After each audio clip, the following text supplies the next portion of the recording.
Bienvenidos amigos de Kizuna TV. Gracias productor por avisarme que estamos al aire. Bienvenidos amigos, gracias primero a la Asociación Peruano-Japonesa, al Departamento de Cultura y a ELUCOP que siempre nos acompaña. Hoy tenemos al gran Javier García Wong-Ki. Ese es todo su nombre completo, por favor. Me ha pedido que lo diga todo completo. Bienvenido Javier. ¿Qué tal, Gustavo? Mucho gusto y muchas gracias por la invitación, ¿no? Es un privilegio estar aquí contigo, poder conversar de lo que tú quieras. No se olviden que es importante que manden sus preguntas, puedan saber todo de Javier. Ya hay gente que está escribiendo, interesada en saber algunas cosas muy privadas.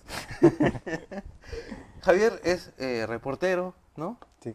Reportero de profesión.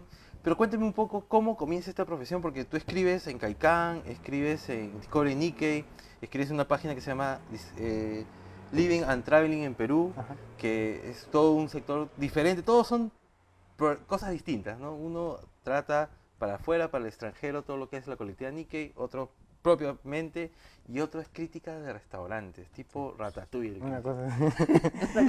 ¿Cómo llegas a hacer así tantas cosas? Bueno, yo empecé estudiando comunicación en el año 2000 y uno de los temas que más me interesaba era escribir, ¿no? Dentro de la comunicación uno se puede especializar en publicidad, en relaciones públicas. Yo escogí periodismo. Me gustaba mucho poder entrar a lugares donde quizá cualquier persona no puede ir, estar en lugares donde de repente uno puede ver cosas en momentos diferentes, ¿no? Del día. Y dentro de eso, pues el tema cultural siempre me llama mucho, ¿no? Y uno de los primeros lugares a los que pude acceder para hacer distintas notas, artículos, fue aquí en el peruano japonés.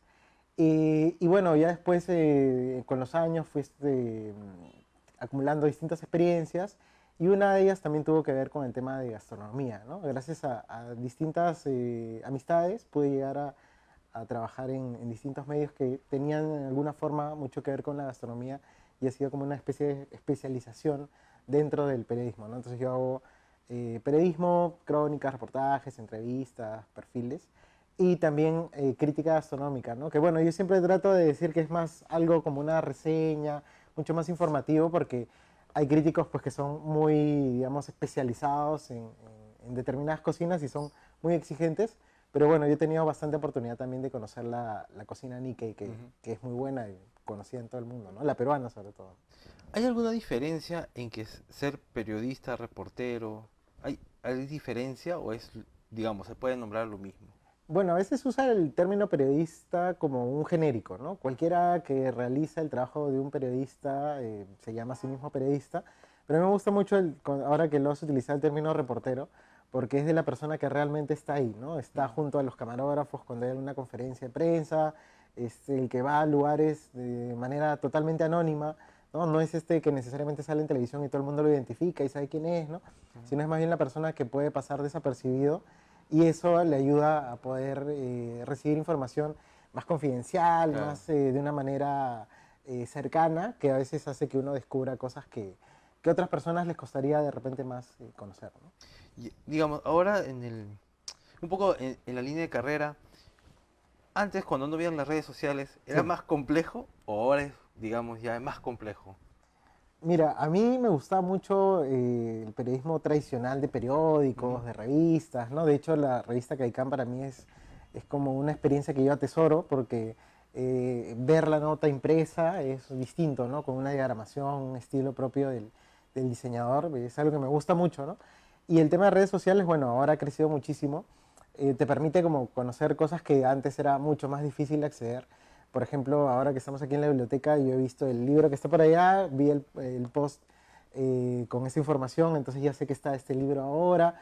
Antes quizá hubiera tenido que esperar semanas a que apareciera la Ujú. publicación impresa señalando que hay un nuevo libro en la biblioteca, ¿no? Entonces, acelera mucho y también creo que nos hace como muy dependientes de estar todo el tiempo consumiendo información, ¿no? Queriendo saber lo que ocurrió en el día, en el último minuto, ¿no?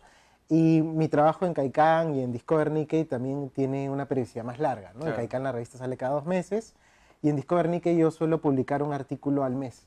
Ya. Entonces hay una periodicidad muy larga que me permite a mí investigar, conocer más a las personas, por ahí incluso recopilar información de archivo que sería muy difícil conseguir para la velocidad de las redes sociales, ¿no? Claro. Y tú inicias en Caicán. Como periodistas, casi, ¿no? Fue una de las primeras experiencias que tuve. Recuerdo antes haber pasado por una radio que ya no existe, 1160 Radio Noticias. Por eso no existe. Y después haber tenido experiencias como reportero en policiales, Ajá. igual en un periódico que tampoco existe ya. Y luego uno de los primeros trabajos fue en la revista Caicán, ¿no? Y yo siempre he trabajado de manera externa, ¿no? Como colaborador, como reportero freelance. Y en muchas ocasiones me ha tocado cubrir temas gastronómicos o yo he propuesto entrevistas y ha sido algo que me ha gustado mucho porque significaba que yo iba a algún lugar, conocía a alguien, Ujú. conocía su vida y proponía un poco su historia, ¿no? Deportistas, artistas, intelectuales, investigadores, ¿no? Economistas, ¿Y de cuál ha distintas sido ramas. la entrevista, el reportaje que has hecho que te ha causado, sí, el ha sido más difícil, pero lo has logrado? A ver, en una ocasión vino, bueno, casi, digamos, frecuentemente suele venir la expedición del Peace Boat, Ujú. que son los sobrevivientes de las bombas atómicas en Japón. Y en una ocasión vinieron y me pidieron a mí hacer la entrevista, ¿no? Y entonces hablé en simultáneo con casi todos, eran como 9, 10 personas, con un traductor, ¿no? Entonces era muy difícil porque era entrevistar a 10 personas a la vez utilizando un traductor y preguntarles cosas que habían pasado cuando ellos tenían de 3 a 6 años. Entonces Ah, su- era muy difícil que ellos recordaran, lo que más recordaban era cómo habían El crecido. pum. Sí, no, bueno, ni eso, ¿no? Cómo de niños habían Claro. crecido escuchando hablar por sus familias del gran impacto que había tenido en sus vidas, ¿no? Y bueno, en algunas ocasiones sí recordaban, pues, muchas restricciones que habían tenido por los efectos, ¿no? Sí, es una historia muy dramática que a mí me ha involucrado mucho con el tema de la Segunda Guerra Mundial y lo que ocurrió en Japón y en Perú. Y después, bueno, también me gusta mucho cuando he podido entrevistar o conocer a distintos Nikkeis y hemos tenido mucha química y se ha vuelto después de esto, de esa primera entrevista, una amistad, digamos, ¿no? Ujú. ¿Cuál te costó más hacer la entrevista? Bueno, esa por lo de los distintos idiomas y entre los Nikkeis, bueno, a veces es complicado, es algo que se lo he escuchado a varias personas, hablar con los japoneses que están en el Perú, ¿no? Ujú. Primero porque muchos de ellos tienen una conducta muy distinta a la que uno, por ejemplo, encuentra en muchas personas aquí en la PJ, donde todos son muy amables, muy cercanos, y en muchos casos con japoneses es más difícil porque no son como los Nikkeis, ¿no? A pesar de Claro. que mucha gente ve a los Nikkeis y les dice, ah, tú eres japonés, ¿no? No, los japoneses son muy distintos, ¿no? Y cuesta entender que somos culturas muy distintas, incluso en esos dos. En ese mismo espacio, digamos. Sí, sí. E incluso, bueno, es muy divertido a veces ver a gente de fuera aquí.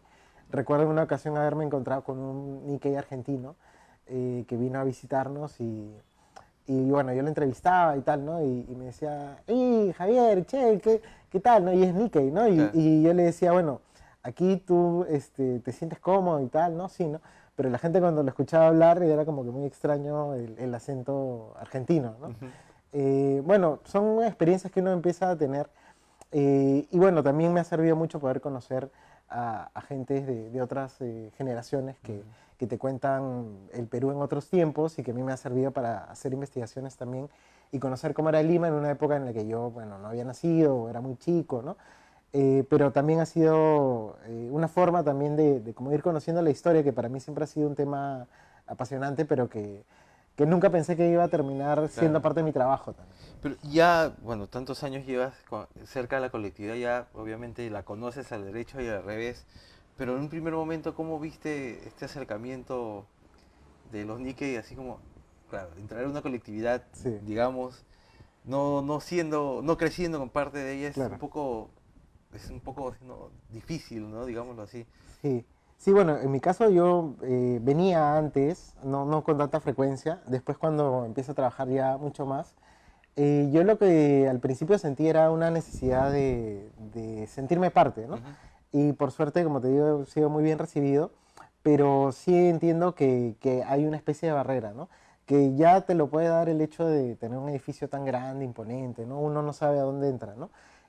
Hace poco me tocó hacer una investigación sobre identidad Nikkei y muchos Nikkeis aquí que de repente no están tan involucrados con la asociación, también les cuesta, ¿no? Es como Ujú. entrar a un lugar muy intimidante donde uno sabe que hay muchas personas con muchos valores, con mucha tradición, que han hecho muchas cosas valiosas y es como entrar a un lugar sintiéndose todavía muy pequeño, ¿no? Claro. Entonces yo también todavía me siento muy pequeño, sobre todo porque siempre me toca entrevistar a gente muy reconocida, ¿no? Artistas de mucho prestigio, personas que han aportado mucho a la colectividad y siempre es muy intimidante, pero para mí también es un orgullo, ¿no? Entonces quizá yo me siento de esa parte que es como te decía del reportero que siempre está atrás mirando las cosas de fuera, que no aparece tanto en toma, ¿no? Claro. Pero que de alguna manera yo me siento satisfecho de haber podido contribuir recopilando sus historias, ¿no? Incluso, por ejemplo, en un espacio tan pequeño que quizá fuera de la colectividad no se conoce, como es el taller de pintura, y hablar con los participantes y ver cómo ellos te cuentan sus experiencias, que son las de cualquier OACHA, ¿no? De cualquier persona mayor que después te puede decir a partir de eso cómo ha visto el cambio de la sociedad, ¿no? En el Claro. Perú, ¿no? Y ahora ya, bueno, pasa el tiempo, también eres docente. Bueno, mira, soy docente de periodismo hace como 12 años, 13 años, Wow. un poco más. Fue una faceta que no pensaba llevar. Empecé enseñando en la Universidad San Martín de Porres, donde estudié, y ahora también enseño en la Universidad Privada del Norte, ¿no? Ha sido una experiencia distinta. Siempre me ha gustado poder introducir parte del trabajo que yo hago, de las cosas que he aprendido en esos espacios. Y ha sido interesante ver también cómo muchos chicos, por ejemplo, me encanta porque siempre puedo identificar a los Nikkeis y preguntarles cosas de aquí y están muy familiarizados, ¿no? Pero en general noto que encuentran muchos temas de interés que no les son tan cercanos porque, bueno, en el resto de medios quizás no se les da tanta importancia, ¿no? Entonces sí creo que es bueno como ir tendiendo puentes, sobre todo en las nuevas generaciones que pues ahora por la tecnología pueden consumir información de cualquier parte del Claro. mundo, ¿no? Que no necesariamente es verídica. Además, ¿no? Sí, O sea, igual, ¿cómo has visto tú? Y ahí es la pregunta, ¿no? ¿Cómo sí, ves tú la evolución de durante 12 años de docente? sí, ¿Cómo ves el perfil de los, digamos, los comunicadores de ahora, sí. ¿no? Bueno, justo hace poco hablaba de ese tema con unos amigos porque veíamos cómo antes uno se formaba para escribir, ¿no? Ujú. Lo más importante era poder escribir, aparecer en un periódico, una revista, ¿no? Ahora la mayoría de gente crea sus propios medios digitales, ¿no? Antes la primera fuente de investigación o de información era la calle, salir, preguntar, Claro, averiguar, ¿no? Ahora son las páginas web, ¿no? Los buscadores. Y lo que parece que se viene a futuro y que le pasa a muchos niños, por ejemplo, es que ya la gente no busca directamente en el buscador de Google, digamos, sino lo que hace es buscar en los videos, ¿no? Entonces, si tú quieres saber cómo fue la historia de la inmigración japonesa en el Perú, no vas a ir a buscar en Google, ¿no? Vas a ir a claro. buscar un video porque sientes que te aporta la parte de imagen que se ha vuelto parte de la costumbre, ¿no? Entonces yo intento introducir eso en clase y ahora trabajamos mucho el soporte de video, ¿no? Si van a hacer una crónica, un reportaje, lo que sea, es necesario introducir algo en formato audiovisual para que atraiga a este nuevo público que se está formando por las propias herramientas que tiene a disposición, ¿no? Y ahora que han pasado 12 años, tanto, y también he estado mucho tiempo trabajando en Kaikan y en Discovery, ¿cómo ves la comunidad ahora en general, Nikkei? ¿Cómo ves los jóvenes? Sí. Bueno, es un tema que yo he podido continuar investigando por distintos canales, porque la revista Kaikan se publica cada 2 meses, Ujú. entonces hay pocas entrevistas que se pueden hacer, digamos, en corto tiempo.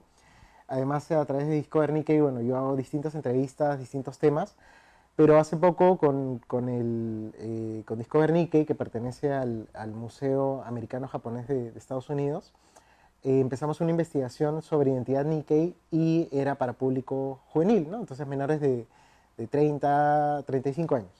Y la idea era pues poder conocer cómo ellos se veían y cómo veían a la comunidad Nikkei donde estaban o donde vivían, ¿no?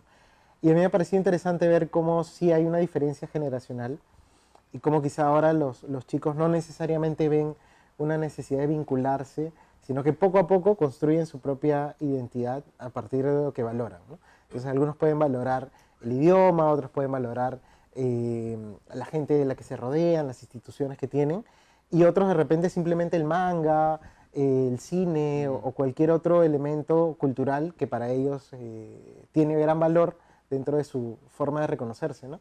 Pero sí indirectamente todos me terminan diciendo que encuentran algo que les Claro. da esa nueva identidad. Bueno, igual está pasando acá. Ujú. Ya está Sí, pasando acá sí, hace unos años, ¿no? sí, Y para ubicarnos, Caicán es una revista de APJ sí. que lo emite cada 2 meses. Cada 2 meses, bueno, antes salía cada mes, ahora es cada 2 meses. Tiene una versión impresa, ¿no? Que normalmente se distribuye entre los asociados y llega a algunas instituciones importantes. Y tiene una versión digital, ¿no? Colgada en la página web, que cualquiera puede acceder a ella. Y bueno, tiene el mismo diseño de la revista, De la ¿no? Que es revista. una... O sea, el mismo contenido, Exacto, digámoslo así. sí. Y también Discovery Nikkei, que es una página americana. Sí, esto pertenece al Museo Nacional Americano-Japonés. Ujú. Ellos colocan mucha información de distintos países y en algunos casos, en Perú por ejemplo, lo que utilizan es artículos de la revista Caicán, ¿no? Ujú. Entonces así fue que ellos me contactaron porque muchos de los artículos que publicaban los había escrito yo, entonces me empezaron a pedir una colaboración directa y bueno, yo hago artículos especialmente para ellos y también edición de los textos en español de los países Ya, de la región. claro. O sea, traduces y lo acoplas. La mayoría son, bueno, al ser de la región es Argentina, Ah, ¿no? ya. Todos son en español, pero sí en algunos casos los textos que escribimos o que yo escribo y que se escriben de la región son traducidos al inglés, Ujú. portugués y japonés. Y la pregunta que ha hecho tu club de fans es que nos cuentes cómo llegas a Caicán, que es una nota curiosa. Sí, bueno, es una cosa muy personal y que me gusta mucho poderla contar ahora. Bueno, a mí me gustaba siempre escribir la literatura y tal, y en un círculo de personas aficionadas a la literatura conocí a una Nikkei Ujú. que todavía trabaja aquí y que, bueno, todavía edita mis textos o O participa. sea, tu madrina. Algo así. Harumi Nako la Ajá. conocí ya hace buena cantidad de años y empezamos a colaborar primero en otros trabajos Ujú. y cuando ella vino aquí me invitó a participar en la revista, ¿no? Ya para eso, bueno, yo ya tenía un poco de experiencia, incluso ya leía a varios autores Nikkei que quería entrevistar, ¿no? Ujú. Uno de los primeros que pude entrevistar, por ejemplo, es a Fernando Iwasaki, que me gusta mucho porque, bueno, en esta era digital, una de las primeras entrevistas digitales se la hice yo, ¿no? Entonces figura todavía dentro de su archivo personal.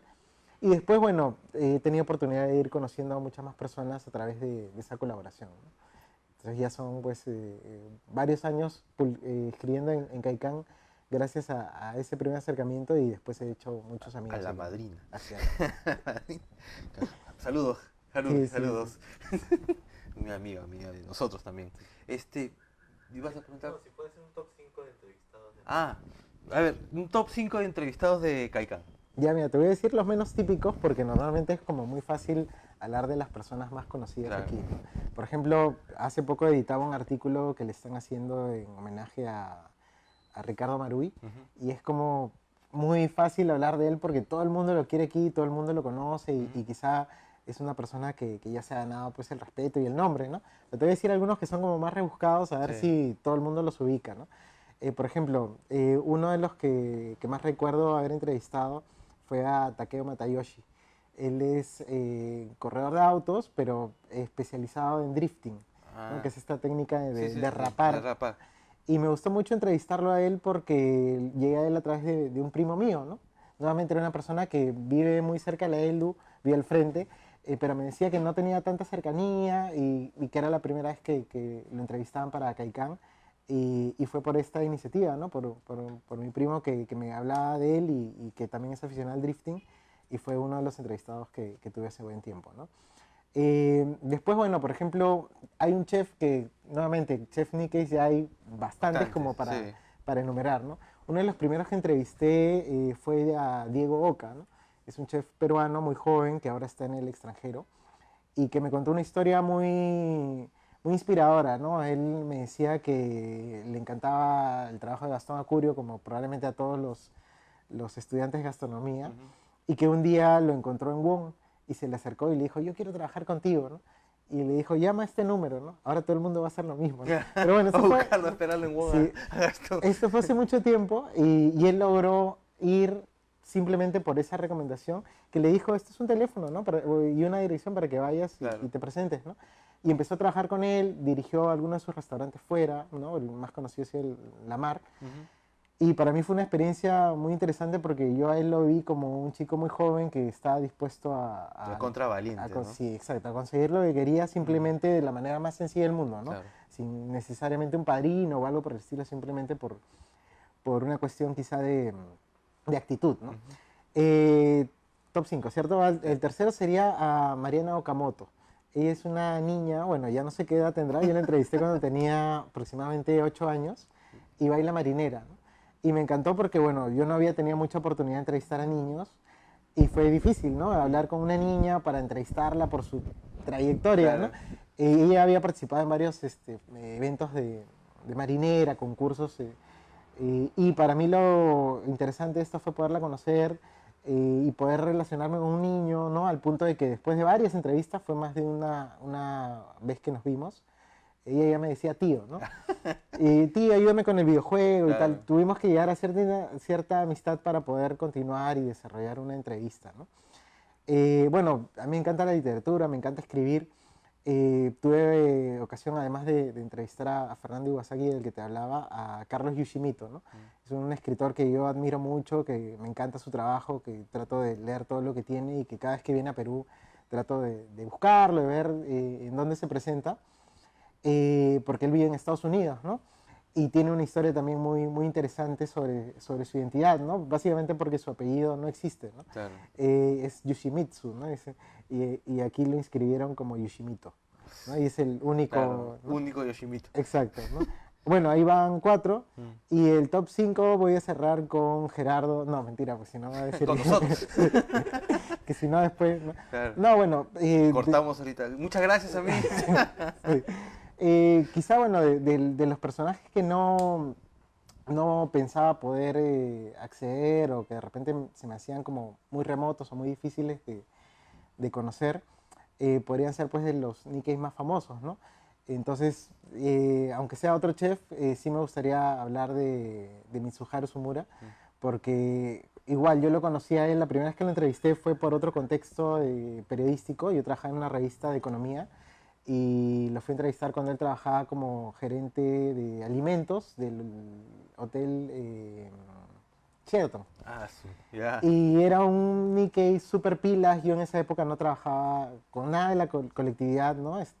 Ya sabía mucho y yo sentí cuando lo vi, tú vas a llegar lejos, ¿no? No pensé que tan lejos, ¿no? Claro. Y en ese momento él era súper joven y recién estaba empezando en gastronomía, entonces para mí ha sido como poder ver toda su Su carrera, y carrera. cada vez que parecía algo nuevo de él era como, yo lo conozco desde que era muy joven, ¿no? Claro. Claro, estamos por ahí en edad, pero me gustó mucho poderlo conocer y después entrevistarlo y verlo exactamente igual a cuando era gerente en el Sheraton, ¿no? Claro. Y la misma personalidad, la misma actitud, la misma buena disposición siempre, ¿no? Qué bueno.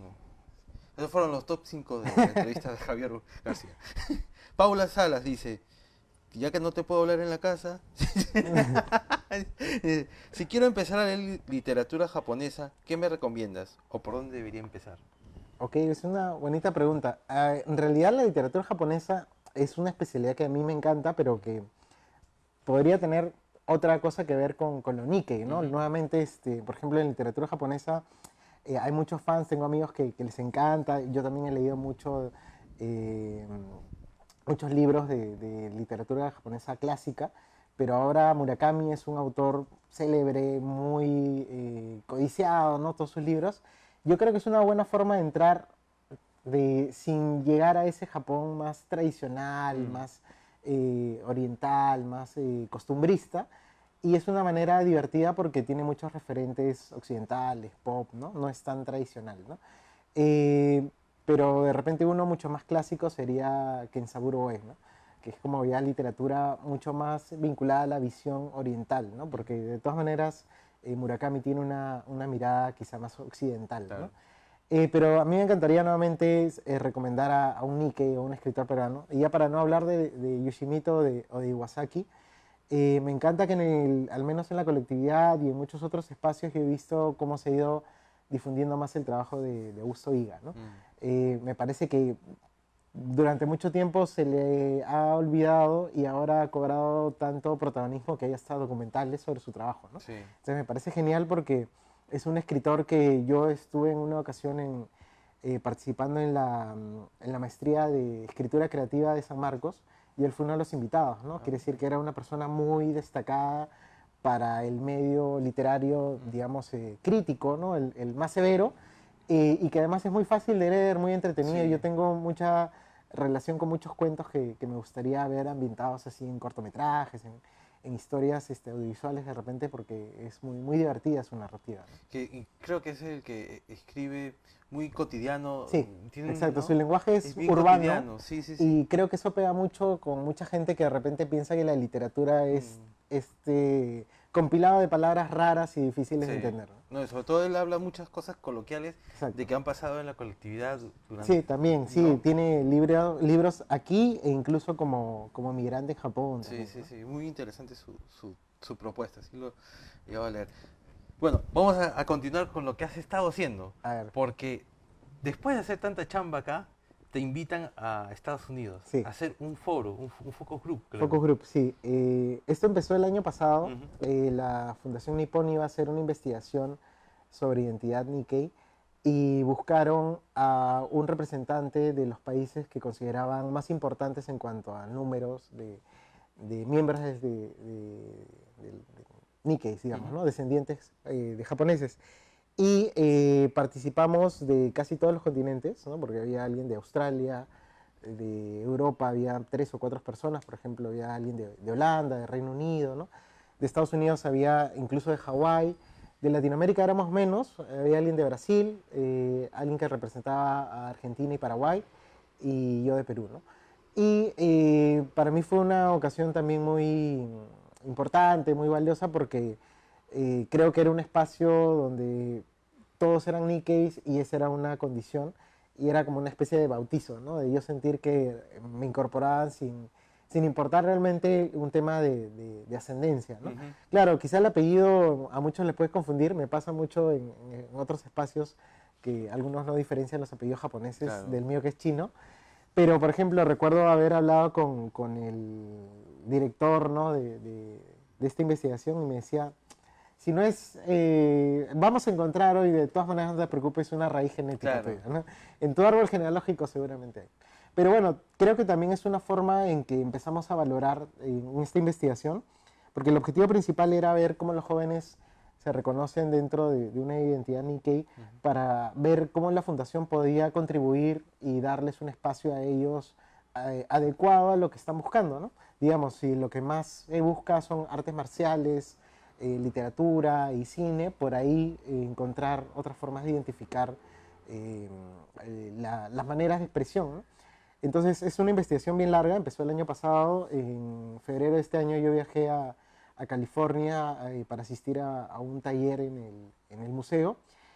Y bueno, compartimos con todos para ver las distintas formas y experiencias que cada uno tenía en estos países donde la comunidad Nikkei es muy distinta, ¿no? Claro. En Hawái tiene una manera muy particular de integrarse, en otros países casi es nula porque no hay integración, pero hay muchos descendientes.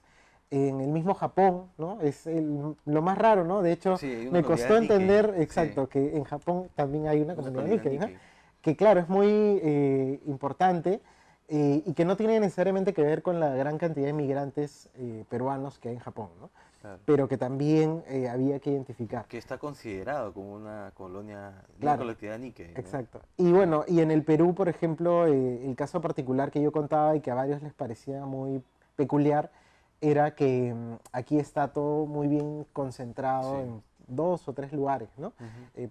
Principalmente aquí en la Asociación Peruana Japonesa, donde está el museo, la biblioteca, el teatro, ¿no? Y ellos me decían, todo está en el mismo lugar, les parecía algo muy llamativo, ¿no? Y es una experiencia interesante porque después empezamos a hablar de denominaciones, ¿no? De cómo se llaman, de qué términos más se utilizan más, de qué festividades son las más importantes, ¿no? Todo es parte de una investigación muy larga que se va a publicar recién el próximo año, ¿no? ¿Y cómo has visto tú, o sea, cómo ves la colectividad Nikkei peruana Sí. frente a las demás Bueno, yo países? encuentro que hay mucho interés en los valores, Ujú. a pesar de que quizá vivimos en una sociedad donde uno no necesariamente sale a la calle y los tiene presentes. Claro. Se olvidan a Sí, veces. sí, yo sí creo que muchos Nikkeis tienen una especie como de barrera en el Perú que tiene que ver con, o no sé si barrera, de escudo quizá, Mm, que tiene que ver con defender algo que están obligados a proteger por identidad, ¿no? mm, Entonces saben que sus padres, que sus abuelos han hecho cosas muy valiosas y que ellos llevan el mismo apellido, saben que la gente los identifica dentro de una colectividad y sienten la obligación quizá de reconocer eso y de mostrarlo, ¿no? Entonces, casi siempre me pasa eso, ¿no? Que una de las cosas que encuentro es que son casi siempre los más respetuosos, ¿no? A pesar de que para ellos sea algo incómodo a veces, ¿no? Que ya es como cargar una responsabilidad a sí, cuestas, ¿no? sí, Bueno, a sí, mí me sí. pasaba porque mi hermano estudió en el mismo colegio que yo y él es súper deportista y era, tú eres El hermano de... hermano, vas a ser campeón Sí, y nada, ¿no? claro. Entonces entiendo un poco ese tema de la responsabilidad, pero creo que también tiene mucho que ver con cuánto puedes tú dar y de demostrar también de que es algo que traes como parte de las tradiciones, de lo que se cultiva en las familias, ¿no? Y en lo personal creo que los jóvenes ven mucho ese componente y el otro creo es que se siente que está muy de moda. Claro. Entonces es muy fácil poder identificarse, ¿no? No es algo que genere vergüenza, digamos, ¿no? Es incluso en muchos casos me decían una especie de discriminación positiva, ¿no? Sí, claro, Y bueno, a mí me parece súper bien, ¿no? Que viva la discriminación positiva en todos los casos, claro. ¿no? Hasta el año 2000 era negativa.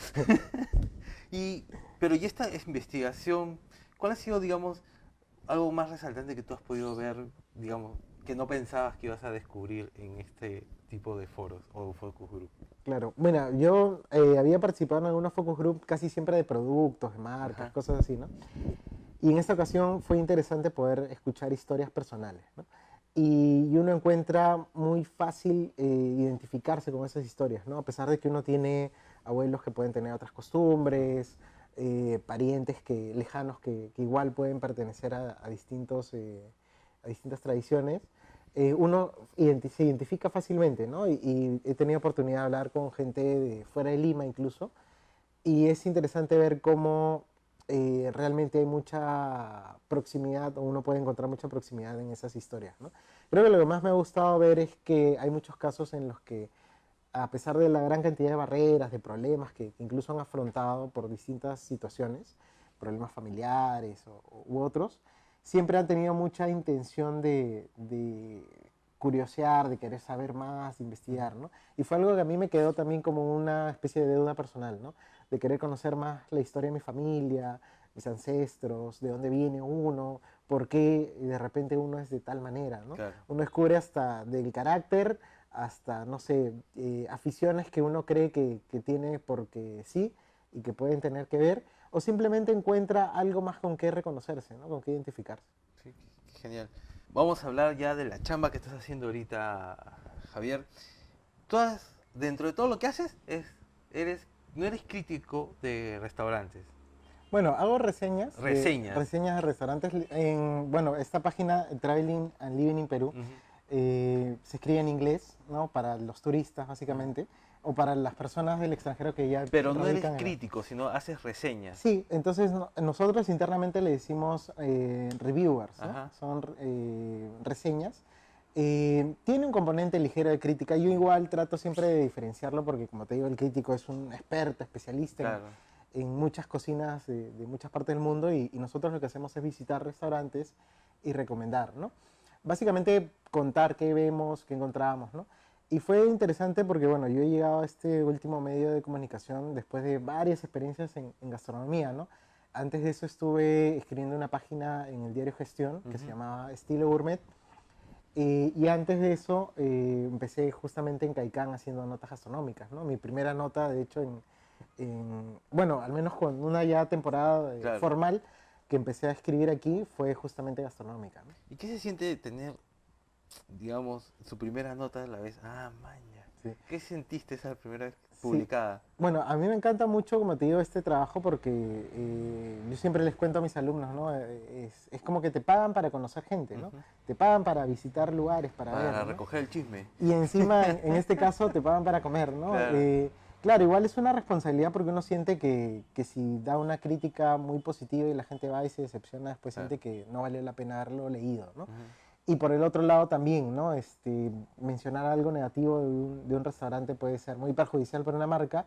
Y cuando uno sabe todo el trabajo que hay detrás, sabe que, bueno, tú te puedes equivocar una vez en un plato y no pasa nada, ¿no? Claro, Puede ser también que la receta no te gustó a ti, pero a otra persona sí. claro. Entonces hay tantos matices que es bien delicado, ¿no? A mí lo que me gustó mucho de empezar a escribir en Caicán fue que podía ver las notas con un diseño, una diagramación especial. Y en esa ocasión, bueno, yo fui a un restaurante muy modesto, ¿no? Que igual a mí me gustó mucho conocer la historia, que es Huerta Chinen. Ujú.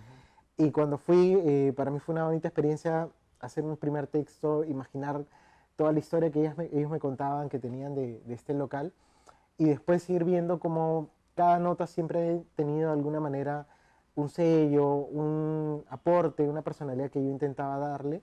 También siguiendo mucho el estilo de la revista y de otros colaboradores que había que yo respetaba mucho, ¿no? Y uno de ellos, bueno, la mayoría eran Nikkeis, pero no todos. Uno de ellos es Daniel Goya, ¿no? Que escribe Ujú. muy bien y que me encantaba poder leerlo en las mismas páginas, ¿no? Y ahora, bueno, estaba incluso presentando un libro de crónicas, ¿no? Claro. Ahora, en esta página de Traveling and Living in Perú, Ajá. tus 5 restaurantes que has... Ya ¿Qué he dije, podido ya, visitar? sí, Bueno, que recomendarías en sí, español. sí, Ya, mira, yo siempre he querido como hacer las cosas bien especializadas ajá, para no perderme en la gran cantidad de propuestas que hay, ¿no? Por ejemplo, en Caicán lo bueno es que todos eran gastronómicos Nikkei, ¿no? claro, En gestión sí hacíamos de todo. Y en Living en Perú yo he intentado hacer más cafeterías. ya, Entonces hay algunas que me gustan mucho por la cercanía que tenía, por la química que encuentra uno en el lugar, ¿no?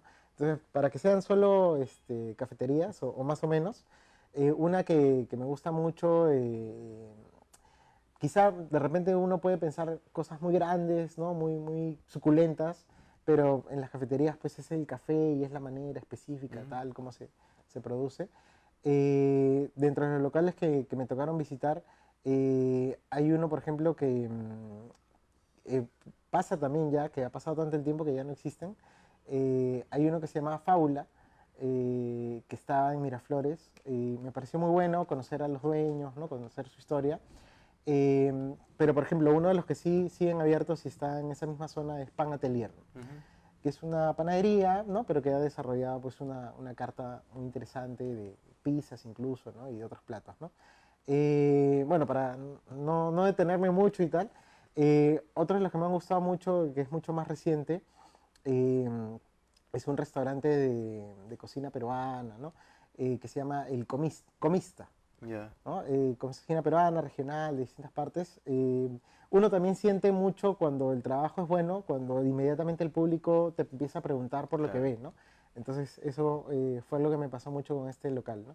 Después hay otra cafetería en San Isidro, muy pequeña, pero más como de autor y especializada en el café, que es Taza Café, ¿no? Igual conozco a la dueña, me encantó mucho la idea, la forma en que se concibió el lugar. Y después, bueno, ahí vamos, tres, 4. cuatro.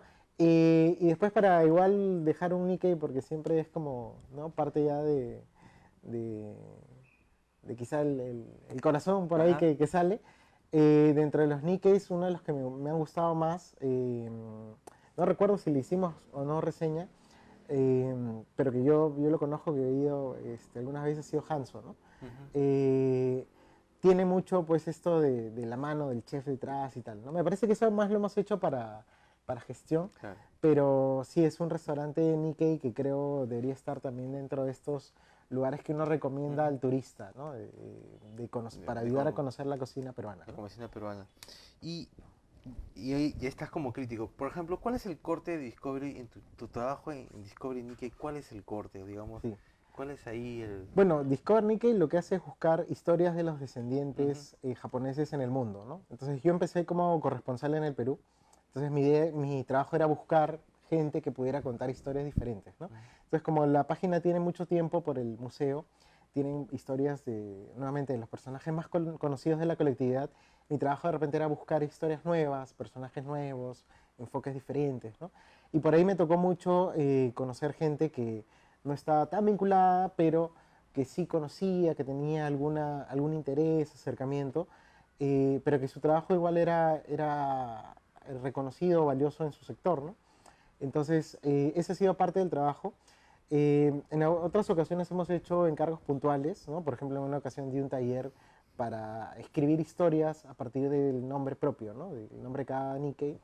Y hace poco hemos empezado en Discover Nikkei una serie de periodistas Nikkei, ¿no? Que se llama Observando a los periodistas Nikkei, y que yo he intentado contar historias de distintos cortes, ¿no? Periodistas muy mayores ya, de otras generaciones, que incluso ya no están en actividad, como Alfredo Cato, y periodistas mucho más jóvenes como Arturo Boga, que ve el tema de tecnología, Claro.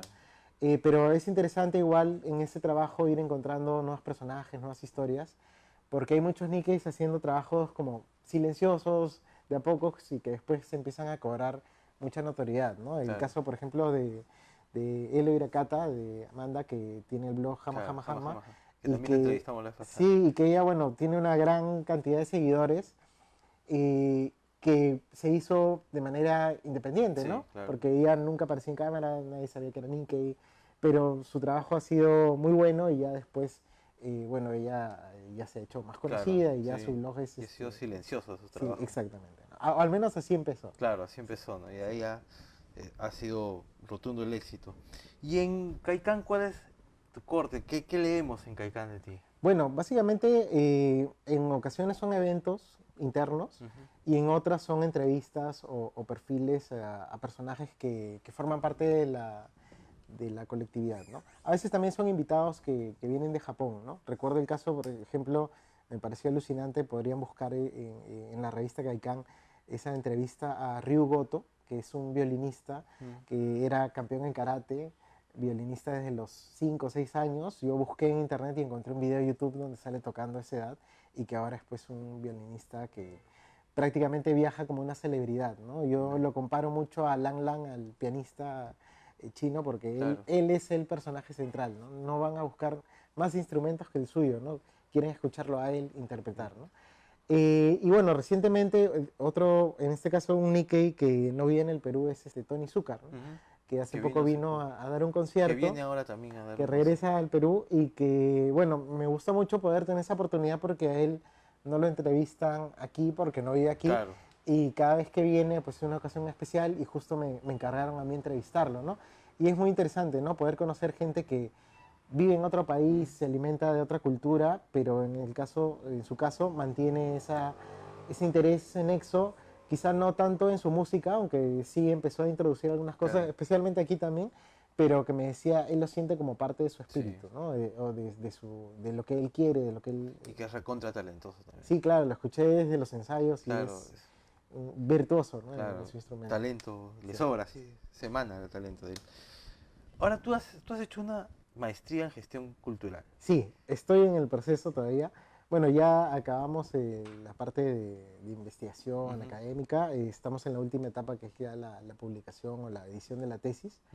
Yo me incliné justo por hacer esta maestría en la Universidad de Piura, porque había tenido tantos años trabajando aquí en el Centro Cultural, veía la forma en que se organizaba, cuántas cosas se hacen tan bien aquí, que de repente uno no encuentra en otros lugares, ¿no? Claro. Y Que me todo el mundo se parecía... sorprende. Extranjeros se sorprenden cómo hacen acá las cosas. Exacto, ¿no? Y bueno, pero si uno viaja al extranjero, en muchos países funciona así, ¿no? Claro. La parte cultural se maneja de una manera muy profesional. Sí. Y esta maestría un poco que orienta eso, ¿no? Te orienta a llevar una investigación de una manera profesional, y en que cada labor que se hace dentro de la cultura es importante porque tiene un fin, en muchos casos orientado a algo ético, ¿no? Algo que contribuya con la sociedad. Y en el caso de esta maestría, pues a mí me interesó mucho poder investigar mucho más la cultura japonesa y la forma en que se estaba organizando acá, para ver cómo aplicar estas mismas herramientas en otros espacios, y también ver cómo se puede crecer, ¿no? Porque, por ejemplo, un espacio como este, como una biblioteca, yo siento que puede aprovecharse muchísimo Sí. más, ¿no? Los libros son elementos que perduran en el tiempo, que uno puede aprovechar durante décadas, y que me parece tiene mucho potencial. Entonces, por ahí va la idea de llevar esta maestría, y de poder conocer también a partir de eso nuevas herramientas o nuevos aportes que se pueden dar al tema cultural, ¿no? ¿Y qué proyectos tienes ahora? Bueno, yo Spoilea, colaboro, spoilea. sí, colaboro en varios casos con distintas asociaciones, fundaciones, grupos. Ahora, por ejemplo, trabajo con una asociación que promueve la lectura que se llama Vía Libro Ujú. y ellos, por ejemplo, buscan mucho donaciones de libros para llevar estos libros a bibliotecas infantiles, ¿no? Ujú. Crean todo el módulo de bibliotecas, alimentan bibliotecas comunales y bueno, ahí la idea justamente ha sido eso, ¿no? Trabajar la parte de comunicación digital de manera muy profesional para que la marca tenga un respaldo en redes que haga que la gente vaya y busque, ¿no? Y sepa Claro. quiénes son, porque casi ninguno de ellos puede acudir a estas bibliotecas que están, por ejemplo, las que se están trabajando ahora están en el Agustino y son para niños y muy poca gente tiene acceso a ir a estos lugares, pero trabajarlo de una manera profesional hace que te ayude a que la gente entienda cuál es el aporte, ¿no? De Lo tener una importante biblioteca también. cerca, de poder desarrollar esta cadena, porque no es que ellos van y montan y ponen una oficina, Claro. sino que hacen que la gente se involucre, ¿no? Que las familias Participen. entiendan, participen, exactamente, ¿no? Ujú. Sí. Esa es una, bueno, yo igual siempre trato de colaborar con gente amiga con la que tengo mucha cercanía y que me gusta su trabajo y hace poco vengo de trabajar, bueno, todavía estamos en un ciclo de cine masónico en el Centro Cultural José Pío Asa y bueno, ahí básicamente la idea es esa, ¿no? Gestión cultural para ver Ujú. cómo dinamizar un espacio que está en una zona quizá medio alejada de Lima, está en el RIMAC, Ya, en el centro de Lima en realidad, claro. colindante al RIMAC y que de repente muy poca gente conoce. Entonces poder hacer un trabajo de prensa, comunicación para que más personas sepan de este lugar y conozcan, bueno, ellos tienen museo, biblioteca, Mira. editorial, poder conocer esto ayuda a que más personas se involucren y se interesen en un espacio que, bueno, pertenece a la red de museos del Centro Histórico de Lima y que tiene pues ese potencial de continuar explotándose y haciéndose conocido, ¿no? Qué chévere, qué buena chamba, ¿eh? Está bien. Sí. Harta chamba, harta Sí, chamba. esforzado porque también en muchas ocasiones son pues eventos nocturnos, Claro. ¿no? Sí. Sí, pues. Bueno, muchas gracias. Es que se me ha... ¿Qué saludo? ¿De quién? Es Un que tuve un saludo para problema todos los técnico. visitantes. Tuve un problema técnico, ya, por eso. Bueno, manda saludos Won Kit Chin Rodolfo. Ah, mi tío. Su tío. Sí, todos los One Kids son familia mía, tío, eso ya. sí, así. Ah, ya. Si conoces a uno ya sabes. El One Kid. Sí, bueno, es que el tema tiene lo mismo que en el caso de los apellidos japoneses, ¿no? Mm. Se escribieron en la manera en que Se fueron... escucharon. Exacto. Se escucharon. Y hay muchos problemas de redacción, ¿no? Y bueno, en el caso particular de mi familia es el único que tiene este apellido compuesto. One Kid. Sí, con T. Con T. Sí, hay algunos con D, con doble E, con distintas formas de escritura, ¿no? ¿Y cómo era originalmente? Lo que pasa es que originalmente se escribe en otro tipo de, ¿O cómo se, de ¿Cómo se grafía, escucha? ¿no? cómo se escuchaba originalmente? Lo que pasa es que, bueno, fonéticamente puede sonar igual, ¿no? Si tú dices wonky, Ah, como lo quieras escribir es muy diferente, ¿no? Es como Ah. cuando escribes, no sé, Jonathan y le pones una H Claro. y no pasa nada, no cambia la pronunciación, ajá. pero no hay una manera exacta de traducir, ¿no? No es que hay un equivalente, ¿no? Lo que sí se da es problemas, por ejemplo, de que seguramente muchas personas que vinieron con el mismo apellido, porque eran familia, fueron registrados con distintos apellidos, ¿no? Depende de quién te escribió. Exacto, ¿no? Chan, Chin, Sí, mi depende- familia hay familia Chin, que Ah. es muy poca, pero que está vinculada al Que apellido era Chan. Kid. Chan. Ya, Y es, bueno, es una gran cantidad de, bueno, Chan es un apellido mucho más conocido en el Perú, claro. pero tiene mucha cercanía, ¿no? Entonces, habría que ver en qué casos se escribió de manera distinta y si eran del mismo apellido, ¿no? Era mi misma familia. Exacto. O sea, Chan, la Chin, ya tum, tum, tum. Sí, todo fue escrito Que fueron por igual. pasando. Muy bien, gracias Javier por tu No, a tiempo. ti. Tengo un presente acá de la Muchas Lukov. Gracias por todo, gracias por tu tiempo. ¿No? A Gracias. ti, felicitarlos por el espacio, por la iniciativa que tienen y nada, muy agradecido de poder estar aquí contigo. Gracias. Arigato. Gracias amigos. Arigato. Gracias amigos de Kizuna TV, gracias a la Asociación Peruana Japonesa, sobre todo al Departamento de Cultura y a Lukov que siempre nos auspicia. Muchas gracias. Gracias Javier, lo A ti. máximo.